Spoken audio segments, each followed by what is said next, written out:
नमस्कार, मैं विक्रम चौकंद आजकल यूट्यूब चैनल पर आपका स्वागत करता हूं। आज हम पहुंचे हूं चाणा के अंदर और यहां पे हमारे साथ कुछ नेता हैं, किसान नेता, उनसे बातचीत करेंगे और आज इनका क्या उद्देश्य है, किस बारे में इन्होंने प्रेस कॉन्फ्रेंस की है, इनसे पता करेंगे। नहीं, आप जो कह रहे हैं भाई मैराथन दौड़ से कोई लाभ नहीं होना, खेल को आगे बढ़ावा दे करके, मतलब वो खेल वाली नीति को आगे बढ़ावा दे करके वो कह रहे हैं कि भाई खेलोगे तो देश आगे होगा। तो इसके बारे में आज़ाद जी आप क्या कहेंगे?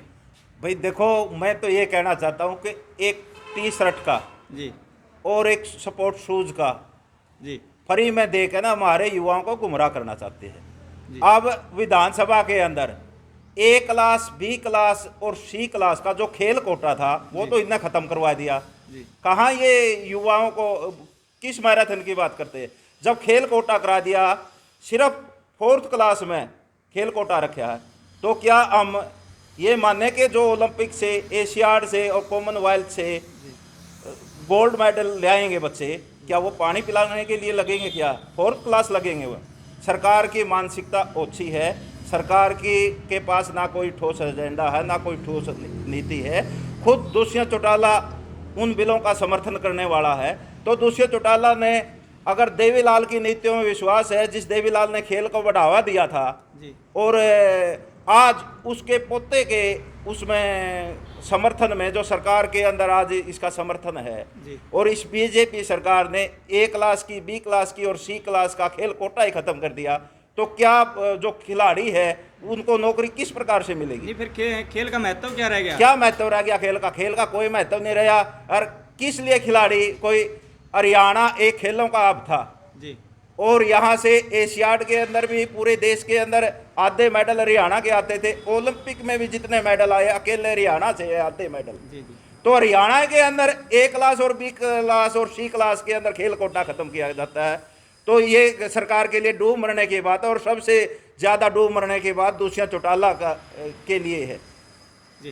तो अभी जो आप कह रहे हैं भाई 21 तारीख को हमारा परिषद जींद के अंदर प्रोग्राम है, तो वहाँ पे आपका क्या प्रोग्राम रहेगा?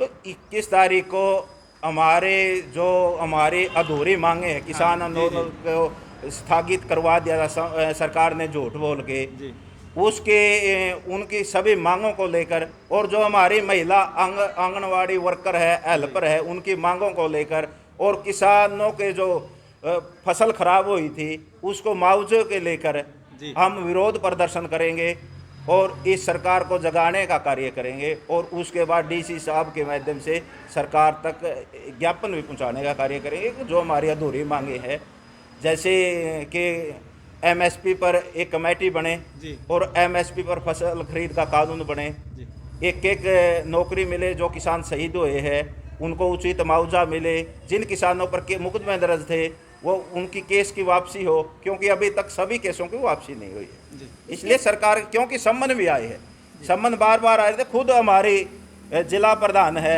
महिला किसान नेत्री सिक्कम देवी, तो इनका भी सम्मन बार बार आता है, हमारा भी सम्मन आता है। तो और बहुत से किसान नेता है जो किसान आंदोलन में सक्रिय थे, सबके सम्मन आते हैं। इसलिए हम सरकार से ये कहते हैं कि इन केसों की वापसी की जाए और जितनी अधूरी लंबित मांगे हैं उनको तुरंत समाधान करवाने का सरकार का। साथ हम एक चीज और जोड़ना चाहेंगे। अभी मैं आई थी, तभी मैंने स्टडी किया था सोशल साइट से, हमारे बहुत से बुजुर्गों की पेंशन कट गई है। एक बात बताओ, इसके दादा ना मान सम्मान के लिए 100 रुपये बांधे थे बुढ़िया के, वह कोई तनख्वाह नहीं थी भाई, 3 लाख तो ऊपर होंगे, उसके बच्चे मान लो 10 लाख कमाते हो, अपने माँ बाबू ने कोई नहीं पीछे काट के देता। माँ बाप इसे हैं जो 1 रुपया भी कमाओगे तो बच्चा ना 1 का 1 दे देंगे। तो सोचने की बात है, बुजुर्गों का जो मान सम्मान था, जिस सत्ता में बैठ कर यू पोता देवीलाल का नाम पर हमारे वोट ले गया नहीं, हमारे बुजुर्गों की पेंशन कटगी, गामा गेला लिस्ट आएगी, तो हम उन बुजुर्गों का भी आह्वान करना चाहवा। हाँ, नुए विधवा पेंशन है। एक बात बताओ, यदि किसी औरत के साथ कोई समस्या घट गई, देखो ये प्राकृतिक एक नियम है, तो लत्ता भी लेना पड़ सके, उस लत्ता वाली महिला का भी सरकार सर्वे करने लग रही है, उसने काटने लग रही है। नुए दिव्यांग जो मतलब अपाइज है, नुए उनका सर्वे होने लग रहा है। सरकार का मतलब क्या है, या सरकार लेवता है देवता नहीं है। बाकी जो सरकार थी वह देवता थी, आम लोगों ने कुछ दिया कर दी। या तो उनको है दे दो, मन्ने दे दो, मैं मर गया, भूखे मरे ये तो हिंदी तो सारा देश बेच के गेड़ दिया।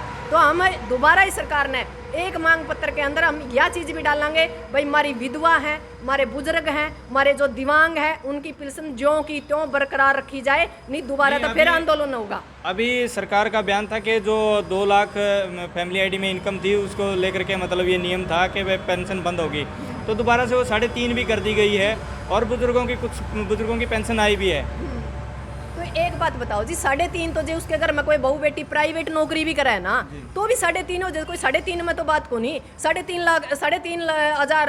लाख रुपये नहीं, 3.5 लाख रुपये तो जो हमारे MLA MP है ना, इनका एक दिन का खर्चा है। इनकी शर्म को नहीं आती के जे पिल्सने काटनी है तो इनकी MLA की कहता नहीं काट दे, MP की कहता नहीं काट दे। इनती हम सेवक चुना, हाँ फुफ्फे कौन चुन रही है जो जाएगा विधानसभा संसद में। इनका तो गाड़ी भी मोबाइल भी, इनका तो सारा सौदा फ्री। आम जनता वोट इनती ज्यादा देवे है के हम इनती सिर पर नू को नहीं बिठा दे कि हमारा सिर फोड़ेंगे। इनती तो हमारा सिर फोड़ दिया तो हम दोबारा कमा। हाँ जे पिल्सन कटा है नहीं, बुजुर्गों की काट दो 3.5 में, हमने कोई दिक्कत नहीं, विधवा की भी काट दो और दिव्यांग की भी काट दो, पर इनकी भी काट दो गिल्ला। ये कोई जरूरी को नहीं, ये एक सिर्फ सेवक है, इनका तो कोई जरूरी नहीं। हमारी यह मांग है यदि इन लोगों की पिल्सन कटा है तो इनकी भी पिल्सन कटनी चाहिए। गिल्ला ही संसद में यू मतलब जो विधानसभा चल रही है उसमें यू कानून अधिकार के साथ पारित होना चाहिए।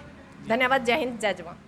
तो अभी हमारे साथ है किसान नेता और 21 तारीख को लेकर के इन्होंने जो बात बताई, इनका जो प्रोग्राम है DC साहब को ज्ञापन देने का प्रोग्राम है और जींद परिसर के अंदर।